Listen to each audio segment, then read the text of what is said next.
You shall die, worm. Yeah, before I die, can I do my intro and point something out, please? Okay, thank you. Hey, what's going on, guys? This is 5 Large Fries, and before I get into the gameplay, I just want to show you this screen. Now, how awesome is that? Cross-platform gaming. So I can play with people on the PC and play with people on the Xbox. That's fantastic. Okay, so in this video, I'm going to go over the basics of Gwent, how to play, and the basic rules of Gwent. Now, there is a lot to cover when it comes to this game, and I cannot cover it all in one video because there is so many tactics, so many different cards and things like that. But I'll try to sum up the basics of the game today. So, the idea of Gwent is that you start a game with 10 cards. Now, you can elect to redraw up to 3 of these. You can redraw none if you entirely choose. If you're happy with the hand you're dealt, you can choose to keep them all. Which, it all depends on the cards you're dealt with and how you want to play. And like I say, with there being so many different tactics you can use, then sometimes it does help maybe to redraw some and get some better cards. So there are 3 different areas of the field you can play cards into. So you have a frontline / warrior area, you have a ranged area, and you have a siege area. And you can play cards into these areas depending on the type of card you have. So for example, you cannot play a siege tower in the frontline area, for example. It has to go in siege. Which is pretty self-explanatory, you'll understand that. But what happens is when you play a card into these areas, especially the creature cards, even though they may not be creatures, I'm going to call them creatures. Now, once you play a card into this area, you gain a strength for that card. Now, depending on the number on that card, you'll gain that amount of strength. Now, all these cards that you play, they may have an effect or they may not have an effect. So, for example, I have cards that will take 2 strength off of an enemy card. Now, it's not played in a style very similar to, say, like Hearthstone, where the objective of the game is to whittle your enemy's health all the way down to 0 or wait until they concede. It's not played like that. It's actually played in a very different way, and I'm going to talk about that right now. So in order to win, you need to be the player with the most strength at the end of a round. Now, rounds are decided by either both players using up all their cards or both players passing. Now, this is where a lot of strategy can be used here, because once one player passes, the other player has free reign to play as many cards as they want. However, doing so, they then put themselves at a very huge disadvantage for the next round. Because at the end of the next round, they only draw 2 cards. Both players draw 2 cards, and that is it. You don't go back to the original 10 that you started with.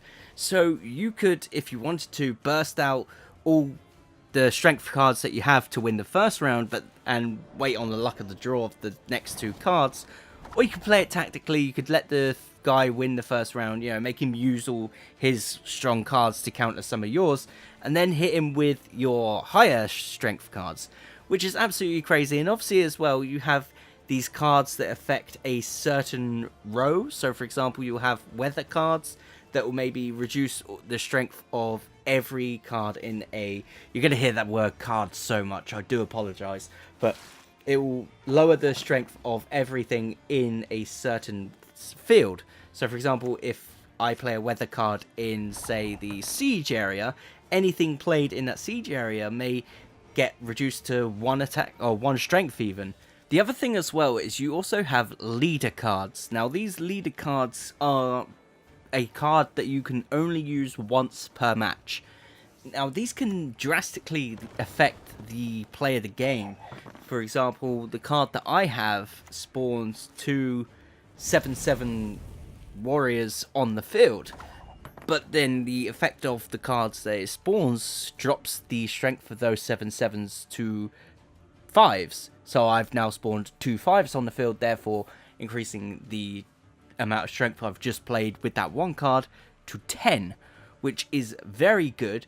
Now, what's also good about that is if you have the Warcry card, that will actually double the amount of strength a card that has taken damage will have. So those 7/7s, because they take 2 damage to themselves anyway, I can buff those up if I want to have 10s. So that is 2 10/10s that you can have on the board from a leader card. So as you can imagine, that is 20 strength that you're going to be putting out, which is insane.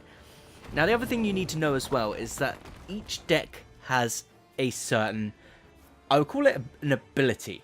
So for example, my deck at the end of each round, or the start of each round should I say, I will get an extra 1 strength on any card that is in my hand. Now this excludes gold cards for this ability. Now gold cards are cards like Geralt, who is a strength of 12, or other cards like that that do some serious amount of game changing ability. But there are also different types of decks as well, and each of these decks or these types will have their own different ability. I was using the one that obviously increases any card in my hand by an extra 1 strength. I think that is a very useful card to have, but there are also, again, you know, just to repeat myself here, there are actually other cards which actually, or should I say other decks that are really, really useful as well. So for the final part of this video, I'm just going to be talking about the strategies that I sort of implemented in this game to give me the win. So what I did here was I baited the enemy to play his leader card by me playing my leader card. What I wanted to do was to make him think that I was trying to play for pure strength, so he was going to counter that. He didn't want to lose the first round, so he was going to use his leader card in order to obviously counter that.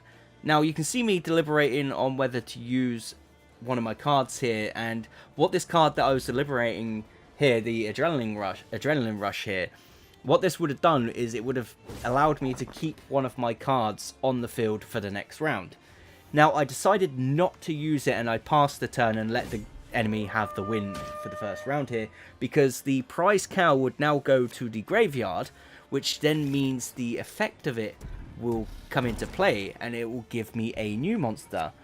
Now this new monster will have a strength of 9, so automatically I started the round with 9 strength, which is absolutely insane. So I played on that. I managed to play the adrenaline rush in the end, and I ended up winning purely because of that adrenaline rush, and the guy just could not keep up with the strength I was putting out.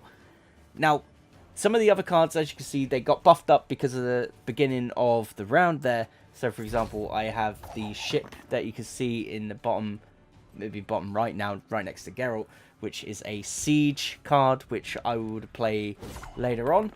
So the guy ended up passing his turn here, so what I decided to do is I played the clan skirmishers card so that I could increase my strength to be above his and win the round. Now if I didn't win the round here, I would have lost the game because he obviously won the previous round, so I needed to do something, and I didn't want to use any of my powerful cards knowing that they were going to get buffed up in the next round anyway.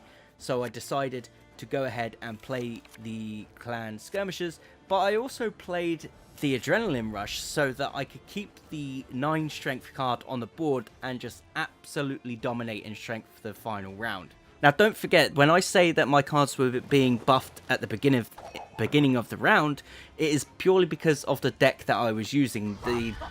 The ability of my deck allowed me to buff any card I had, well, say any card, it buffed all the cards in my hand bar the gold cards, which is absolutely powerful. Now as you can see here, I've just played Geralt and I've buffed my strength all the way up to 30, and there is just no way this guy is going to catch up. I absolutely decimated him at this point, and at this point it was just GG, well played. Now, speaking of GG, actually, right at the end of the video, you're going to see this. At the end of the game, if you're playing on Xbox, you can press Y, and you can send a GG. And what this does is, obviously, the other player sees this. You can see right now it's going to go into it. The other player sees this, and they actually get a little bit of an extra bonus for that GG, which is absolutely amazing. So it's really nice to send that. It kind of adds to the community of things. Plus, you get a little bit of a reward for doing so. At least if you get a GG, that is, as you can see right here. Here it is.